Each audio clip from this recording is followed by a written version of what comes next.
Good afternoon, everyone. Hello, एक बार फिर से देखते हैं लॉगिन होता है तो आपको बताते हैं।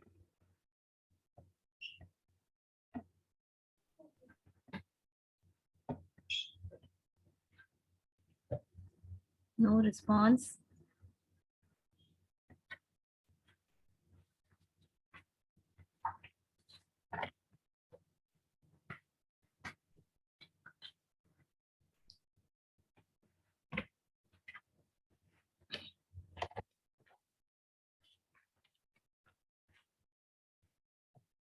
Switch on your cameras.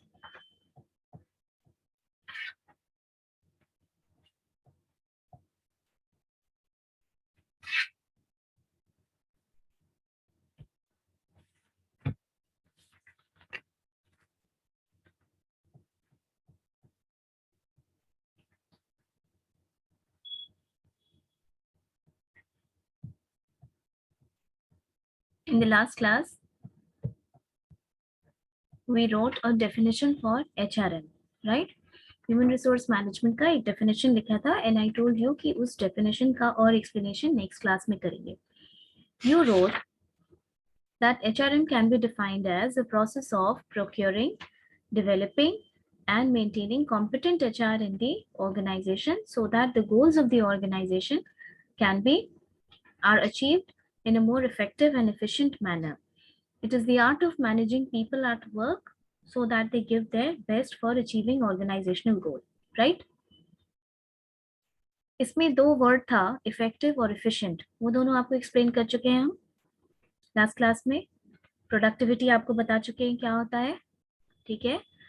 अब ये देखिए कि ऑर्गेनाइजेशन में जब आप किसी ऑर्गेनाइजेशन को ज्वाइन करते हैं तो क्या सिर्फ आप ऑर्गेनाइजेशन की तरक्की देखते हैं? ऑनेस्टली, कल को तुम अगर किसी ऑर्गेनाइजेशन में ज्वाइन करोगे, मान लो ज्वाइन कर रहे हो, और जो एचआर है ऑर्गेनाइजेशन का वो आकर के बोले कि भाई, एचआर ऑर्गेनाइजेशन का आके बोले कि हमारा तो इतने मिलियन का, इतने लैक्स का टर्नओवर है, हमारा बिजनेस बिहार में भी है, झारखंड में भी है, दिल्ली में भी है, ठीक है, हम पाइनियर हैं इस फील्ड में, उस फील्ड में, लेकिन वो पैसे तुमको बहुत कम दे रहे हो. Will you be willing to join?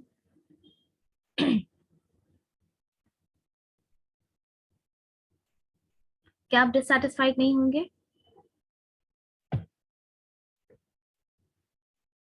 No ma'am. No, Sandeep will not be dissatisfied. Why? You don't work for charity, or do you? Good afternoon, ma'am. Good afternoon. क्या ऑर्गेनाइजेशनल गोल्स के साथ साथ आपका इंडिविजुअल गोल्स नहीं होता है? होता है मैम. क्या अभी आप प्लान नहीं कर रहे हैं कि अगले 5 साल में आपको क्या करना है? Deep down inside when you are doing BBM, आप ये भी तो सोच रहे होंगे कि आपको हायर स्टडीज करनी है कि नहीं करनी है, आपको किसी कंपटीशन की तैयारी करनी है, कोई ऐसा फोकस होगा कि अगले 5 साल में where should I land myself, right?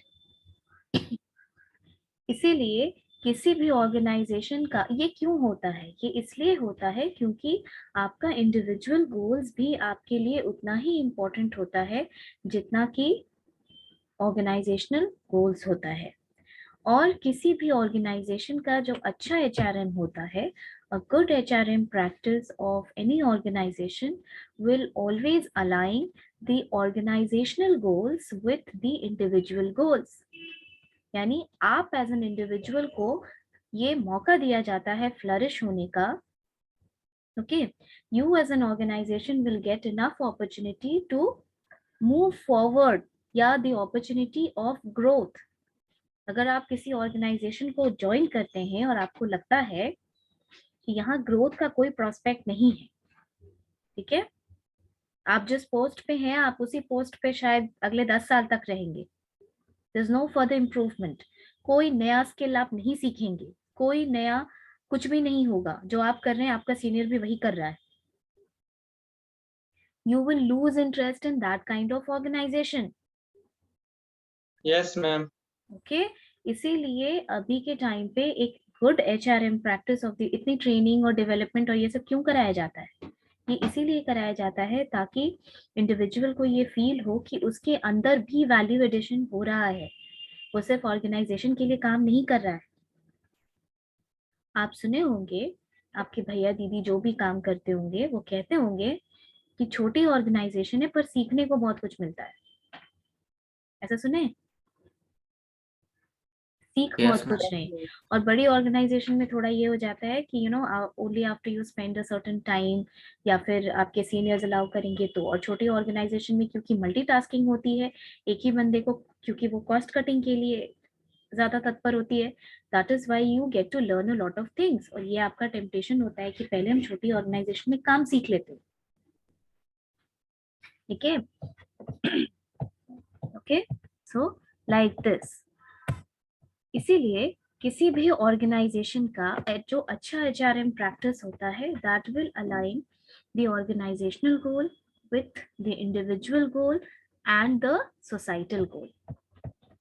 Okay, Kaushal, you have joined. Can you hear me? No.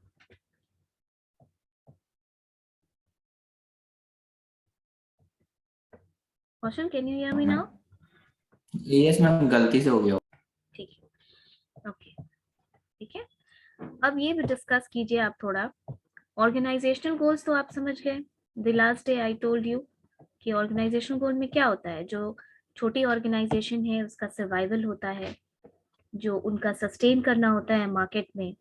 जो बड़ी ऑर्गेनाइजेशंस हैं उनका मार्केट कैप्चर करना होगा, किसी का हाई प्रोडक्शन होगा, किसी का प्रॉफिट मैक्सिमाइजेशन होगा, किसी का डाइवर्सिफिकेशन होगा, किसी का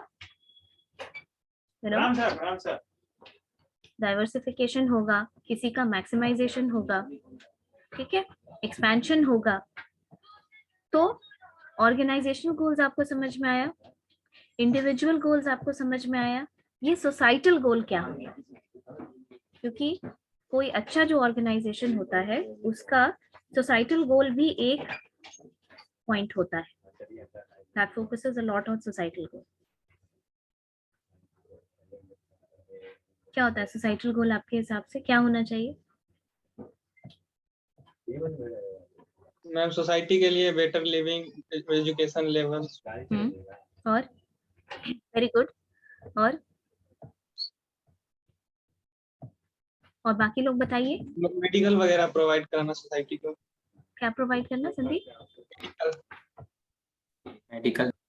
मेडिकल। ब्रॉडर टर्म्स में बोलो, जो किसी ऑर्गेनाइजेशन का HR प्रैक्टिस में आता है।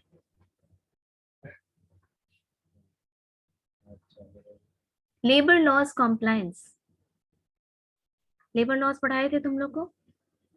Yes ma'am. एड ऑन पढ़ाते समय थोड़ा बहुत याद है?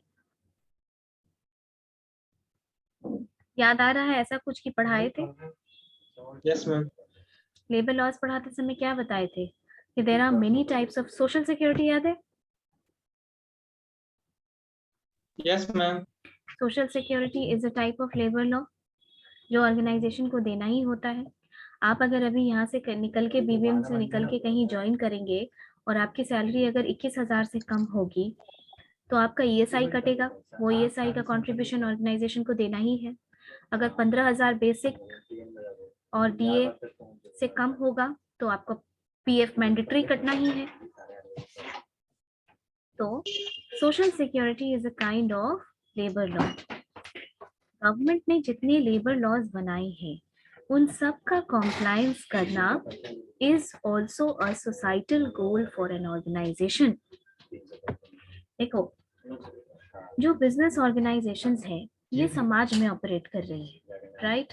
दे are in society, they are taking every facility, every resource from society. So this becomes their ethical and moral duty and societal duty to give it back to society. समाज को वापस करना भी उनकी ड्यूटी बनती है। अब ये वापस करना किस किस फॉर्म में हो सकता है? जो संदीप ने बोला कि बेटर लिविंग, बिल्कुल, the business organizations should work towards making a better living for the society. For उनकी ये रिस्पॉन्सिबिलिटी है कि समाज में good quality of products and services produce करना। कई बार देखा है ना कि फूड फूड वगैरह की जो कंपनी रहती है उसमें नकली घी बनाना, या मिठाई की जब जब दिवाली का टाइम आएगा और रेड पड़ता है तो कितना सारा नकली मिठाई का ये चीजें मिलती हैं. Remember, that is an unethical organise, that is the work of an unethical organisation. Good quality products and services produce करना, लिख लो इस चीज को. सोसाइटल गोल्स में क्या क्या आता है.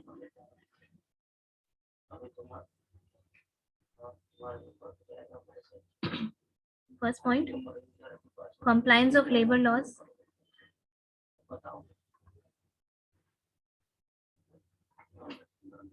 Repeat again ma'am. ध्यान से नहीं Compliance of labor laws. Form तुम्हारा नहीं भरा है, साल बर्बाद हो गया, तो तुम रिस्पॉन्सिबल हो. समझ गए? काम खोल के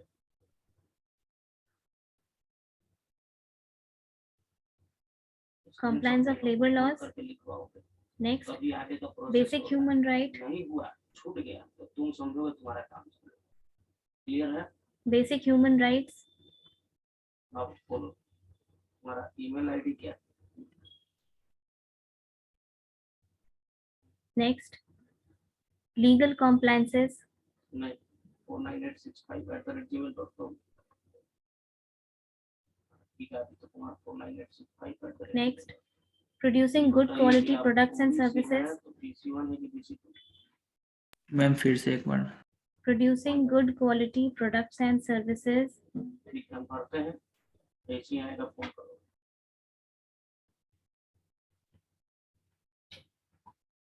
और क्या हो सकता है? Just and fair pricing.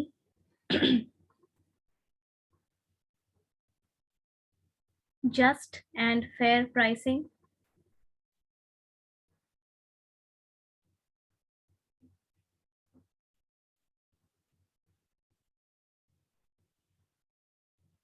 Just and fair pricing. और लिखिए employment generation.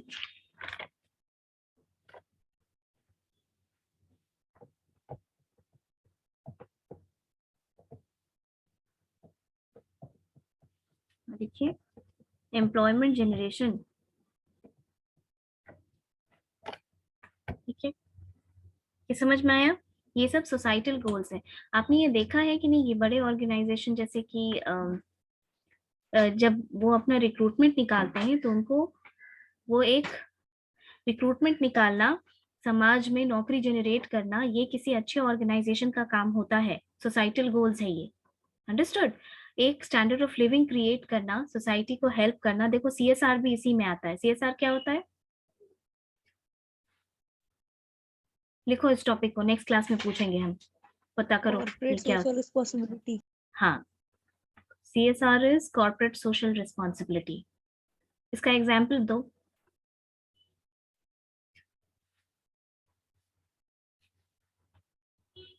Corporate social responsibility का मतलब क्या हुआ? CSR का मतलब होता है कि कंपनीज जो प्रॉफिट मेकिंग होती है वो अपने प्रॉफिट का मिनिमम 2% सोसाइटी पे खर्च करती हैं. सोशल रिस्पॉन्सिबिलिटी है उसकी. जैसे तुमने देखा है बहुत सारी ऑर्गेनाइजेशन ठंड में गरीबों को कंबल बांटती है. देखे हो? यस मैम, बहुत सारे organisation, hospital. I can't hear you. फिर से बोलो.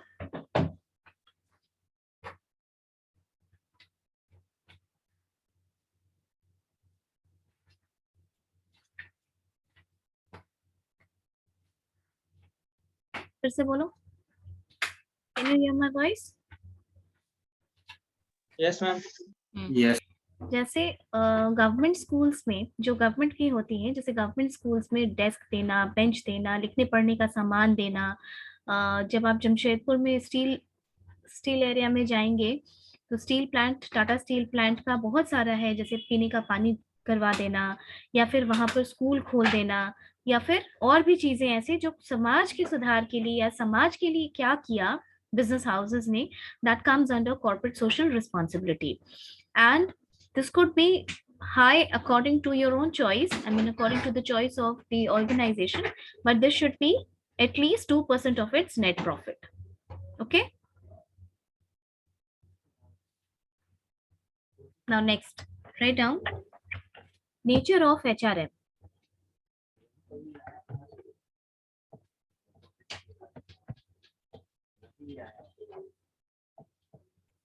nature of HRM. First point, action oriented.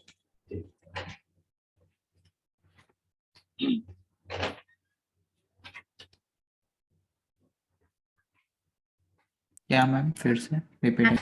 Action oriented.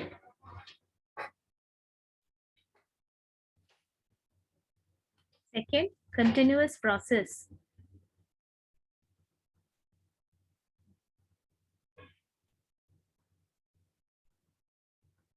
Second is continuous process.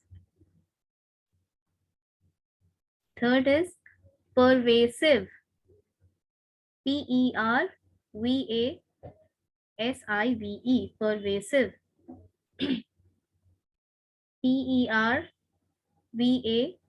Pervasive. Pervasive.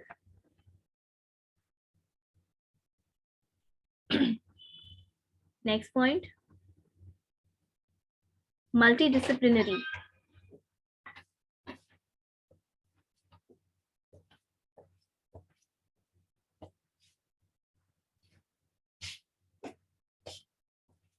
This is multidisciplinary.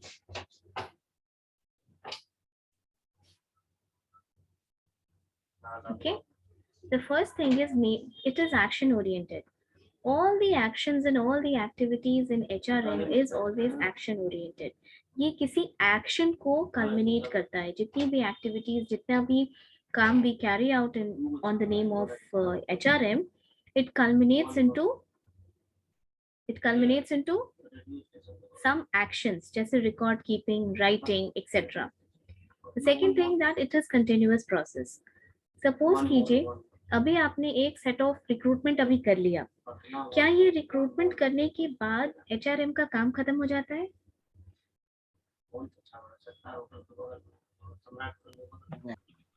क्या होता है उसके बाद?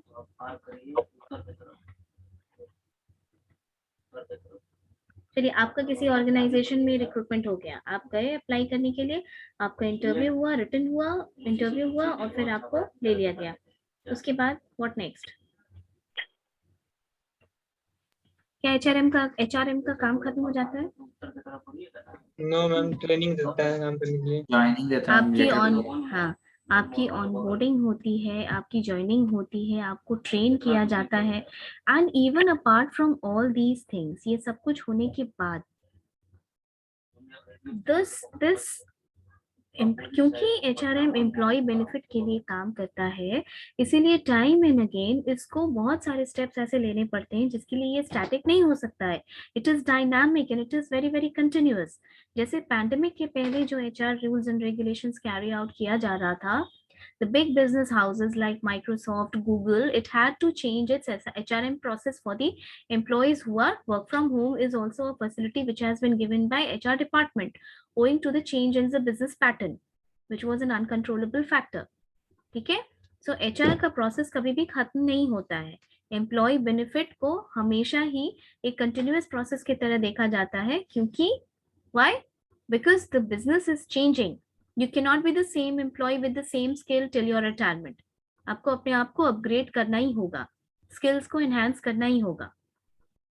Okay, the next is pervasive. अच्छा, किस किस डिपार्टमेंट का नाम सुने हो बताओ अभी तक? ऑर्गेनाइजेशन में कौन कौन सा डिपार्टमेंट होता है? मैम HR होता है, फाइनेंस होता है, सेल्स होता है, IT होता है, प्रोडक्शन होता है. ठीक है. अच्छा, मान लो कि मार्केटिंग डिपार्टमेंट में 2 बंदे की जरूरत है. ठीक है, there is a GM HR और उन्होंने बोला कि हमें 2 मैनेजर की जरूरत है. This the manager will report to the HR manager and then the HR manager will come out with the recruitment for 2 marketing managers for the organization. तो ये बात तो सिर्फ HR के लिए लागू नहीं होती है. This holds true for any other organization in the any other organization, right? Marketing में भी अगर आप बात करें, प्रोडक्शन में भी बात करें, तो वहां भी तो लोगों का मैनेजमेंट हो रहा है, उसका मैनेजर मैनेज कर रहा है. इज इट और नॉट? परवेसिव का क्या मतलब होता है? जो हर जगह सीक थ्रू करता है, यानी वो हर जगह के लिए it holds true. So this is the same thing. Pervasive मतलब जैसे कि हम बोलेंगे कि management is pervasive in this institution Cimage college, इसका मतलब मैनेजमेंट हर जगह है, चाहे वो स्टूडेंट मैनेज करने की बात हो, फैकल्टी मैनेज करने की बात हो, नॉन एडमिनिस्ट जो भी नॉन टीचिंग फैकल्टीज हैं उनके लिए होल्ड ट्रू करता है। ठीक है, परवेसिव मतलब हर डिपार्टमेंट में एचआर का मैनेजमेंट हो रहा है, क्योंकि ह्यूमन तो हर जगह काम कर रहे हैं, right, that is why. And then it is multidisciplinary. Multidisciplinary मतलब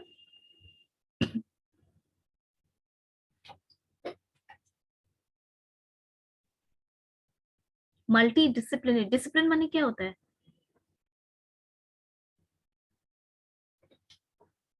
अनुशासित। नो, यहाँ पे डिसिप्लिन का मतलब अनुशासन नहीं होगा। कभी फॉर्म वॉर्म देखे हो किसी का भरते हुए या कुछ?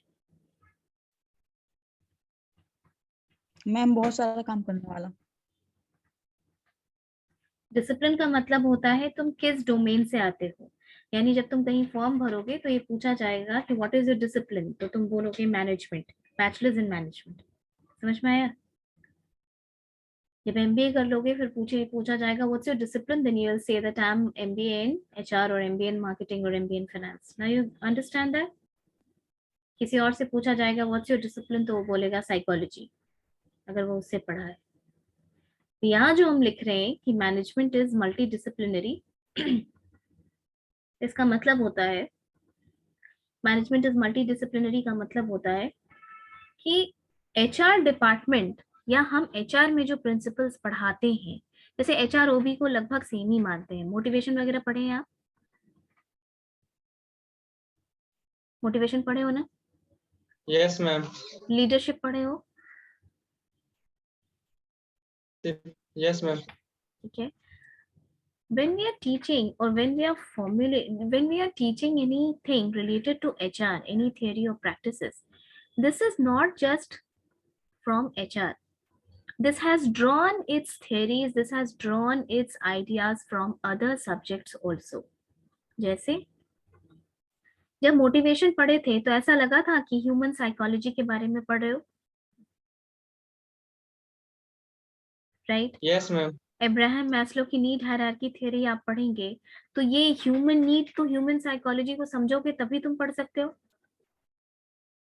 राइट? और अगर तुम बहुत सारे मैनेजमेंट स्कॉलर्स को एचआर की जिन्होंने थ्योरीज दी हैं उन स्कॉलर्स को देखोगे ना, तो वो मोस्टली वैसे स्कॉलर्स होंगे जो थ्योरीज जो दी हुई है जो कि साइकोलॉजी फील्ड से थे। ठीक है, so the discipline of HR, this HR, it draws its theories and practices from various other disciplines, जैसे कि साइकोलॉजी, जैसे कि एंथ्रोपोलॉजी, जैसे कि इकोनॉमिक्स। आपको मैन पावर प्लानिंग नहीं पढ़ना है, लेकिन जिनको मैन पावर प्लानिंग पढ़ना होता है उनको बहुत सारा मॉडल्स पढ़ना होता है। ठीक है, बहुत सारा मॉडल पढ़ना होता है और वो मॉडल की स्टडी आप बिना स्टैटिस्टिक्स और मैथमेटिक्स से नहीं बना सकते हैं। ठीक है, so there also you need, तो you need it from various other disciplines, कहने का ये मतलब है।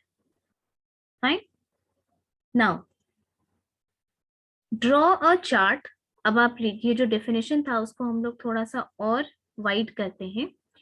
स्कोप, बीच में एक सर्कल बनाओ और लिखो स्कोप, स्कोप ऑफ एचआर।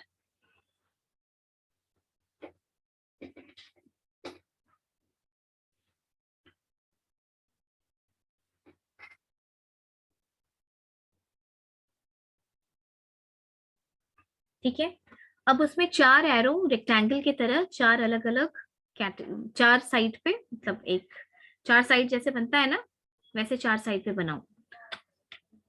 पहला वाला का हेडिंग दो, पहला एक ब्लॉक जैसा बना लो, ब्लॉक में लिखो acquisition.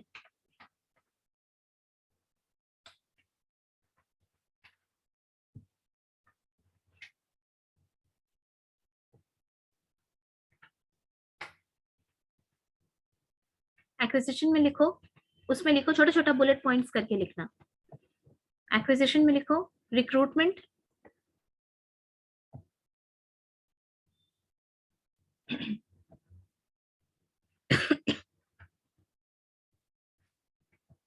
recruitment,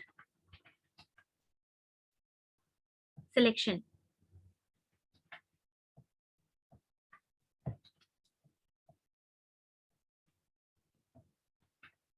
recruitment and selection. अब जो दूसरा ब्लॉक बनाए हो नीचे की तरफ उसमें आओ, लिखो development,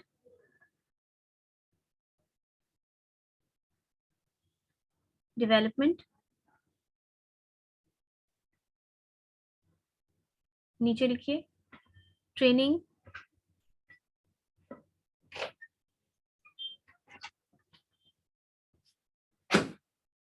training, comma organisation development,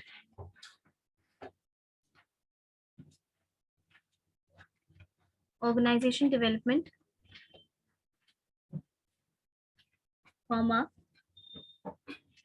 internal mobility, bracket में ट्रांसफर प्रमोशन,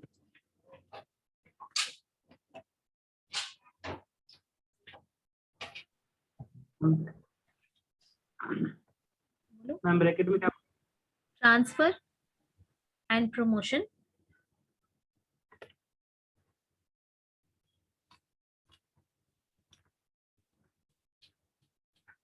नेक्स्ट ब्लॉक में आ जाओ, maintenance,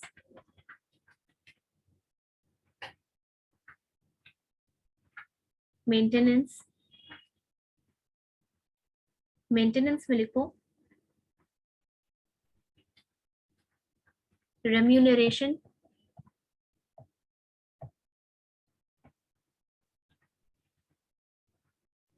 remuneration, comma motivation,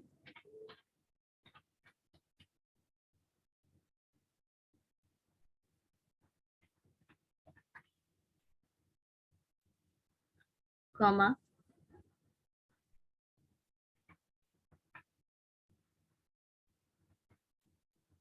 health and safety,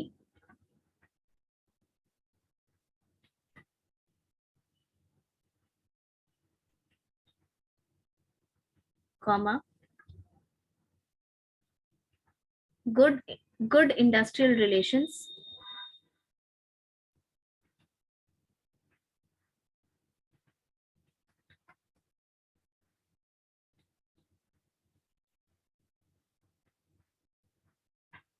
comma performance appraisal, उसी में लिखिए परफॉर्मेंस अप्रेजल,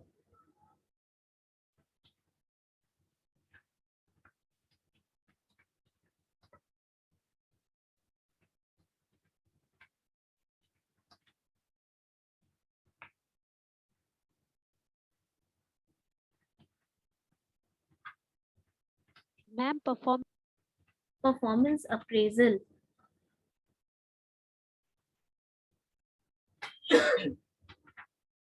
अभी सब समझाएंगे एक एक करके।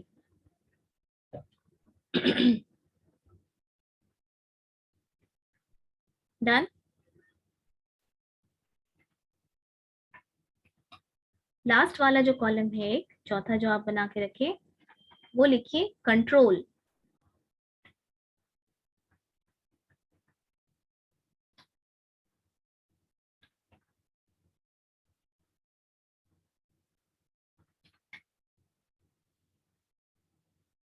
कंट्रोल, ठीक है। कंट्रोल में लिखिए HR audit, HR audit, human resource audit,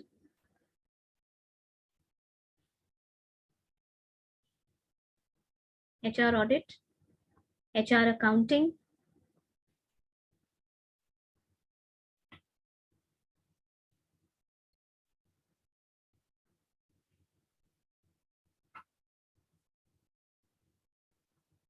HR audit, HR accounting, human resource information system HRIS, HRIS,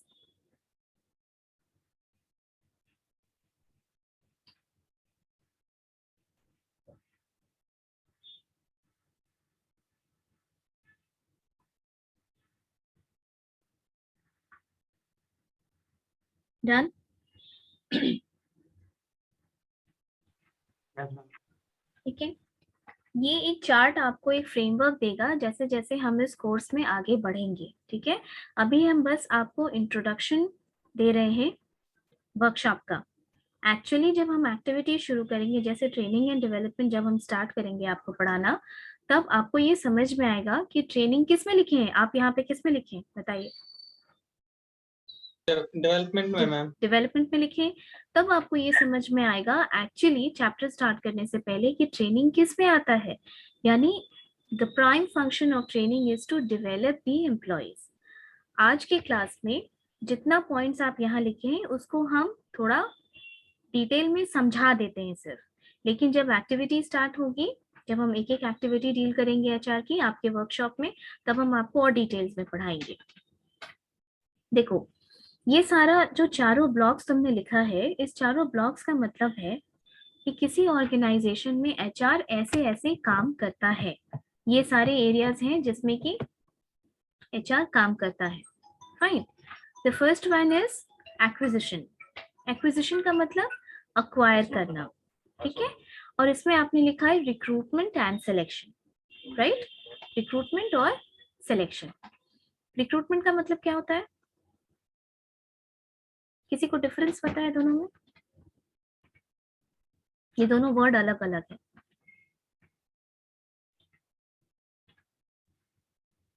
अच्छा चलो, एक बहुत कॉमन एग्जांपल से समझाते हैं तुमको।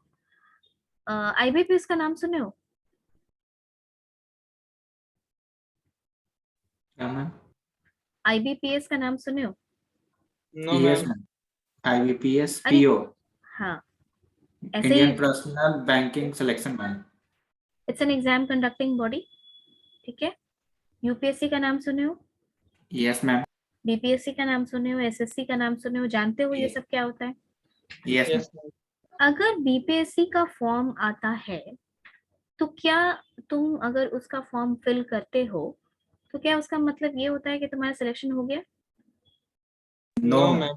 मैम। नहीं। लाइकवाइज रिक्रूटमेंट का मतलब होता है, आप समझ गए अभी? अभी बस थोड़ा थोड़ा जानो, रिक्रूटमेंट एंड सिलेक्शन हम अच्छे से समझाएंगे।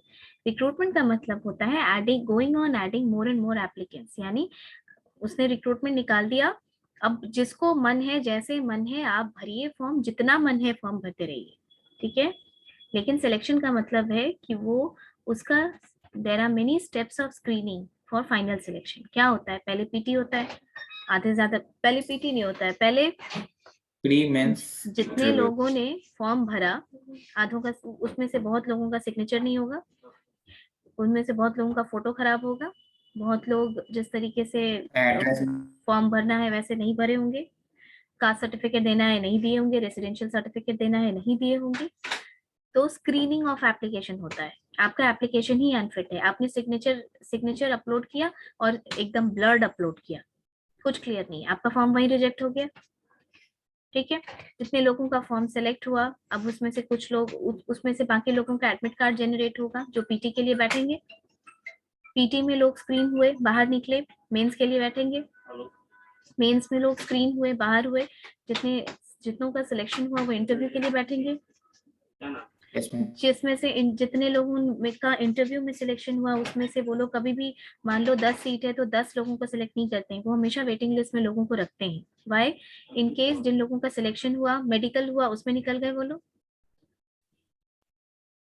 समझ में आई बात? जब फाइनली तुम्हारे हाथ में ऑफर लेटर आ गया ज्वाइनिंग का, यानी you have the contract of employment, तब your selection is deemed to be done. और हम रिक्रूटमेंट और सिलेक्शन पढ़ाते समय बहुत सारा प्रैक्टिकल एग्जाम्पल लेके तुमको ये चीज समझाएंगे, ठीक। अभी एक्विजिशन में समझ में आया रिक्रूटमेंट और सिलेक्शन में फर्क क्या होता है। यस। दूसरा, डेवलपमेंट। चलो, रिक्रूटमेंट और सिलेक्शन के प्रोसेस से आपने एम्प्लॉयज को हायर कर लिया, ठीक है, एम्प्लॉयज को ले लिया ऑर्गेनाइजेशन के अंदर। क्या उस ऑर्गेनाइजेशन को, उस एम्प्लॉय को प्रॉपर यूज में आप लगा सकते हैं अगर जब तक आप उसको ट्रेन नहीं करते? No ma'am. यहीं पे देखो, तुम्हारे जो बीसीए के फ्रेंड्स होते हैं उनमें से बहुत लोगों का विप्रो में सिलेक्शन होता है, और same year Wipro across India लगभग 200-250 कैंडिडेट्स को लेती है सेम पोस्ट के लिए। अब तुम समझ सकते हो कि इतने लार्ज मास को जब वो सेलेक्ट करती है, क्या ये पॉसिबल है कि बिना ट्रेन किए हुए इनके काम पे इनकी फुल एफिशिएंसी को एक्सट्रैक्ट किया जा सके? नहीं। So this is known as development of employees, यानी तुम्हारा डेवलपमेंट होता है। ये डेवलपमेंट कैसे होता है? ट्रेनिंग से होता है। ये डेवलपमेंट कैसे होता है? प्रॉपर डेवलपमेंट एक वर्ड है, उसका मेथड्स है, उससे होता है। करियर डेवलपमेंट ऑर्गेनाइजेशन प्रोवाइड करती है, उससे होता है। Organisation development organisation carry out करती है, उससे होता है। इंटरनल मोबिलिटी, यानी कि इंटरनल मोबिलिटी मतलब ऑर्गेनाइजेशन के अंदर ही मूव करना, जैसे तुम्हारा ट्रांसफर यहाँ से दिल्ली कर दिया गया तो हो तो तुम उसी ऑर्गेनाइजेशन के पार्ट, राइट?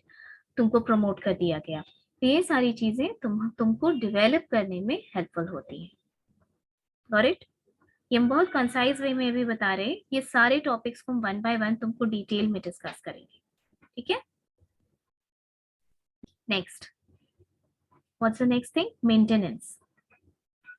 अब देखो, रिक्रूटमेंट सिलेक्शन कर लिया तुम्हारा, तुमको डेवलप कर दिया, 2 साल तुमने काम किया। ऑर्गेनाइजेशन के लिए एक बहुत बड़ा मेजर प्रॉब्लम है अभी के टाइम पे एम्प्लॉय टर्नओवर। टर्नओवर समझते हो? Yes ma'am, turnover. Labour turnover, turnover समझते हो? Kaushal sir, yes ma'am, turnover. Turnover में क्या समझते हो? मैम टर्नओवर, किसी कंपनी का टर्नओवर इतना, यही सब में। नहीं, लेबर टर्नओवर का मतलब होता है कितने लेबर्स एक पर्टिकुलर टाइम में ऑर्गेनाइजेशन को छोड़ के गए, ठीक है? तुमको किसी ऑर्गेनाइजेशन ने हायर किया, तुमको उस ऑर्गेनाइजेशन ने काम सिखाया, ठीक है? उस ऑर्गेनाइजेशन ने काम सिखाया, तुम्हारी एफिशिएंसी बढ़ाई, ठीक है? First year of your working is always slower and sluggish than your second year, क्योंकि सेकेंड ईयर तक आते आते तुम ज्यादा कॉन्फिडेंट हो जाओगे, तुम बेटर प्रोडक्टिविटी दोगे, राइट? लेकिन तुम ऑर्गेनाइजेशन छोड़ के चले गए। देखो, every activity that was carried out for you like recruitment, उसमें बहुत पैसा लगता है, ओके? ये पेने मॉल के पीछे जो ऑनलाइन सेंटर है उसके बारे में जानते हो? ऑनलाइन एग्जाम होता है वहाँ। टीसीएस का मैम शायद ऑनलाइन होता है मैम। टीसीएस का नहीं, टीसीएस का ऑफिस है, वहाँ पे ऑनलाइन एग्जाम होता है। Online, yes ma'am. जानते हो उसके बारे में?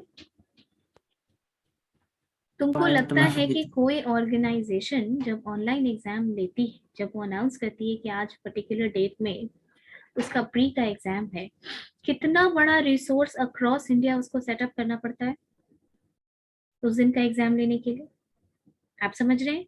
वो सेंटर बुक करेगी, वो उतने एग्जामिनर्स को, जो ऑफिसर्स होते हैं, जो हाईएस्ट रैंक के ऑफिसर रैंक के इसके आईबीपीएस के होंगे, अगर आईबीपीएस का एग्जाम है तो उसके ऑफिसर्स होंगे जो वहां पर रहेंगे in case of any discrepancy, cheating ना हो, पूरा मेथड प्रॉपर हो, टेक्निकल कोई एरर ना हो, इन चीजों की बुकिंग होगी। मेंस में फिर से वही होगा, इंटरव्यू जब तुम देने जाते हो तो एक बोर्ड बैठता है, उस बोर्ड को फ्री करना उस टाइम पे, ठीक है? And then arrangement of all the employees. कई जगह पे आप इंटरव्यू देने जाएंगे तो आपको टीएडीए भी मिलता है आने का, टू एंड फ्रो आपका गाड़ी का या ट्रेन का, तुम्हारा पैसा रीइंबर्स होता है, और भी बहुत सारी टाइप की फैसिलिटीज हैं, डिटेल में पढ़ाएंगे जब रिक्रूटमेंट सिलेक्शन पे आते हैं। तो इन सब में पैसा लगता है ऑर्गेनाइजेशन को। Training is a huge cost borne by the organisation. बहुत पैसा लगता है ट्रेनिंग में, जब वो किसी ऑर्गेनाइजेशन में ट्रेन किया जाता है। तो इतना करने के बाद तुम ऑर्गेनाइजेशन छोड़ के चले गए, ऑर्गेनाइजेशन को तो नुकसान हो गया, ठीक है? क्योंकि वो फिर से जब कोई नए मेंबर को हायर करेगा तो उसको फिर से उतना ही चार्ज लगेगा उसके रिक्रूटमेंट में, उसके सिलेक्शन में। Recruitment is a long process. UPSC का एग्जाम पूरे 1 साल का प्रोसेस होता है ना, होता है कि नहीं? यस। उसी तरीके से बहुत सारे पीएसयू का एग्जाम भी वैसा ही होता है। सो यू नो, कहने का मतलब है कि every activity requires a lot of cost from the organisation. इसीलिए जब आप ऑर्गेनाइजेशन छोड़ के चले जाते हैं तो उसको बहुत नुकसान होता है। तो क्या किया जाए फिर? मेंटेनेंस, जो ये तुमने पॉइंट लिखा है, यानी एम्प्लॉयज को मेंटेन कीजिए to help the employees maintain or retain in the organization. आप क्या ऐसा करेंगे जिससे employees organization छोड़ के नहीं जाना चाहेंगे? आपकी ऐसी क्या HR practices है जिसकी वजह से आप organization छोड़ के जाना पसंद नहीं करेंगे? The first thing is तुमने लिखा है remuneration. Remuneration मतलब पैसा. Pay them better. उनको अच्छा पेमेंट करो, because money is the ultimate motivator. The second thing is motivation. Employees को मोटिवेटेड रखो, ठीक है? वो सब बहुत सारी चीजें प्लान होती हैं, अलग अलग काम दो, एक ही टाइप का मोनोटनी मत आने दो, वरना एम्प्लॉयज बोर होते हैं, बोर्डम होता है. Then you have health and safety. मान लो कि तुम्हारा फैक्ट्री है ऐसा जो कि सेफ्टी में काम करता है, तुम फैक्ट्री में काम करते हो, तो फैक्ट्री में तो इन चीजों का प्रॉब्लम होता है, सेफ्टी मेजर्स का. So when you have, suppose a factory A has better safety provisions than factory B. अब तुम अगर सेफ्टी इंजीनियर हो तो ऑब्वियसली तुम सेफ्टी में ही नौकरी ढूंढोगे, लेकिन अगर तुमको फैक्ट्री A में अच्छी नौकरी मिल रही है जहां तुमको लग रहा है कि there are better chances of taking care of your health and safety, तो तुम उसी में रहना ज्यादा पसंद करोगे. तो ये चीजें भी एम्प्लॉयज को रोक के रखने या मेंटेन करके रखने में हेल्पफुल होती है. The next is IR. IR का मतलब इंडस्ट्रियल रिलेशन. इंडस्ट्रियल रिलेशन का क्या मतलब होता है? The relationship between employer and employee.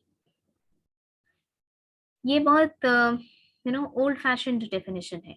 आज की डेट में IR का डेफिनेशन आप ये बोल सकते हैं कि इंडस्ट्रियल रिलेशन का मतलब एम्प्लॉयर और एम्प्लॉय के बीच में क्या रिलेशन है, एम्प्लॉय और एम्प्लॉय के बीच में क्या रिलेशन है.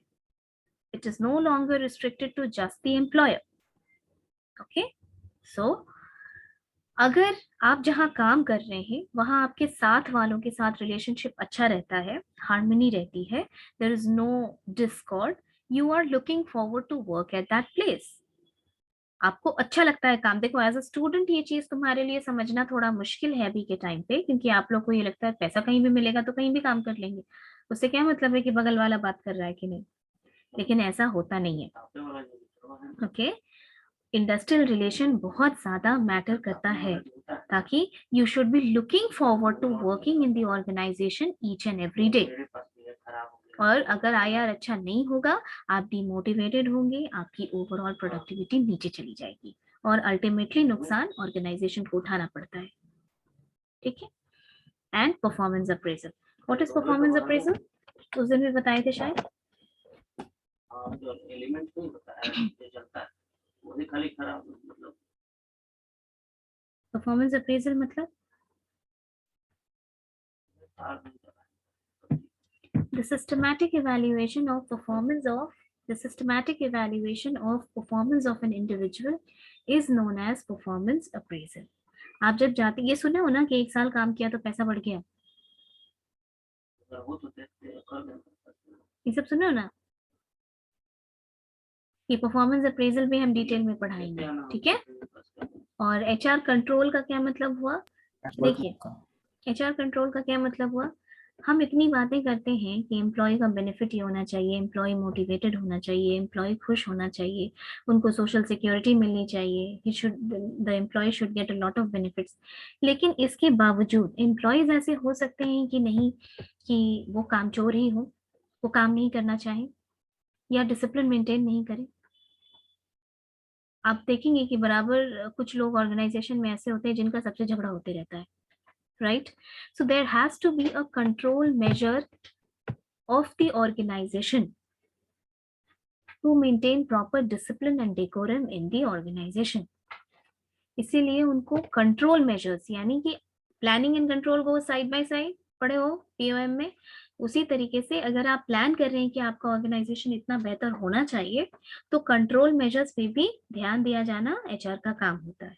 तो वो ऑडिट, जैसे ऑडिट आप जानते हैं ना, चेक होता है, जैसे सिर्फ फाइनेंस का ऑडिट सुने होंगे, HR का भी ऑडिट होता है, ठीक है.